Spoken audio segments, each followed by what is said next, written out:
विवाह के बाद दो परिवार का जुड़ना, बल्कि लड़का उस गांव का दामाद बनता है तो पूरा गांव कहता है हमारे गांव का बेटा है, बेटी है।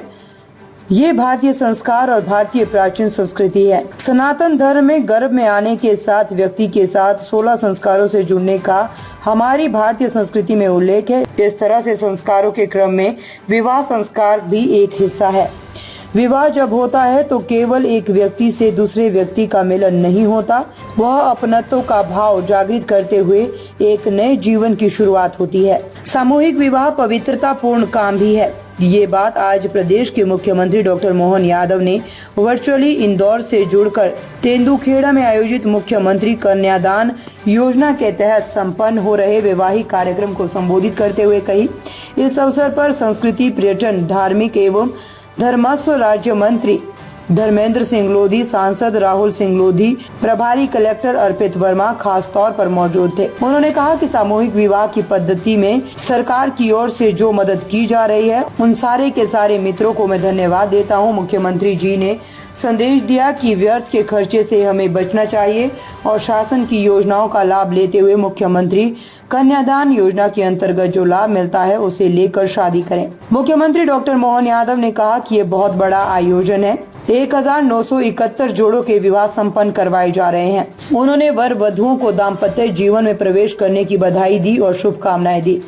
राज्य मंत्री धर्मेंद्र सिंह लोधी ने कहा कि बड़ी ही प्रसन्नता का विषय है कि आज जबेरा विधानसभा में प्रदेश का सबसे बड़ा मुख्यमंत्री कन्यादान विवाह सम्मेलन आयोजित किया गया। इसमें 1971 जोड़ों के विवाह संपन्न करवाए गए हैं।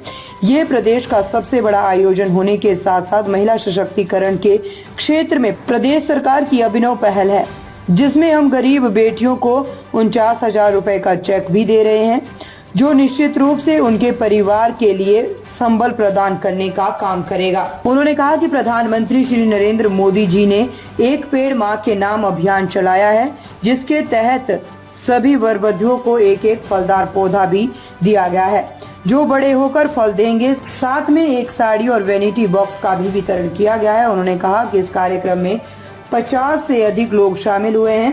पधारे हुए सभी लोगों का राज्य मंत्री श्री लोधी ने धन्यवाद ज्ञापित किया। उन्होंने कहा कि मुख्य रूप से कन्यादान में वर वधु के चरण पखारना हमारी भारतीय परंपरा है, जिसका पालन किया है।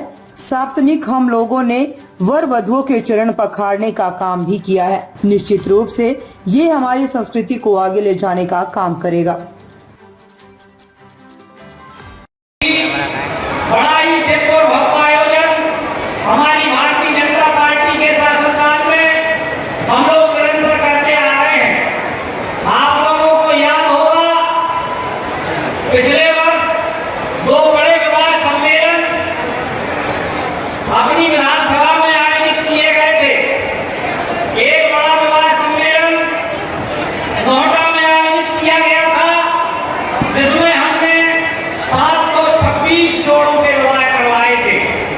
दूसरा बड़ा विवाह सम्मेलन हमारे तेंदुखेड़ा में इसी स्थान पर पिछले वर्ष आयोजित हुआ था, जिसमें हमने 866 जोड़ों के विवाह करवाए थे। और निश्चित रूप से ये जो आज का आयोजन है वो इतिहास के पन्नों पर स्वर्णिम अक्षरों में लिखा जाने वाला आयोजन है, जिसमें हम 1971 बेटा और बेटियों के विवाह कराने जा रहे हैं। साथियों, भारतीय जनता पार्टी की सरकार निरंतर महिला सशक्तिकरण के लिए काम करने वाली सरकार है। हमारी सरकार ने तय किया है कि जब अपने घर में बेटी पैदा होती है तो हम अपनी उस बेटी को लाडली लक्ष्मी बना देते हैं। आपका जो सगा भाई होगा वो भी साल में एक बार पैसे देता है, वो भी रक्षाबंधन के दिन। और जरूरी नहीं है कि 15,000 रुपए दे देगा, सगा भाई भी 100-200 रुपए मीटर का देता है। बात सही है कि नहीं? सगा भाई भी एक दिन रूपेश बड़े खड़े हैं। 1971 जोड़ों के विवाह यहाँ संपन्न कराने जा रहे हैं। वास्तव में कन्यादान सबसे बड़ा दान बताया गया है और भारतीय जनता पार्टी की सरकार डॉक्टर मोहन यादव जी के नेतृत्व में इस संकल्प को लेकर चल रही है कि महिला सशक्तिकरण होना चाहिए और बेटियों का विवाह बहुत पुण्यकारी है। इस बात को लेकर निरंतर हम इस प्रकार के विवाह सम्मेलन आयोजित करते हैं।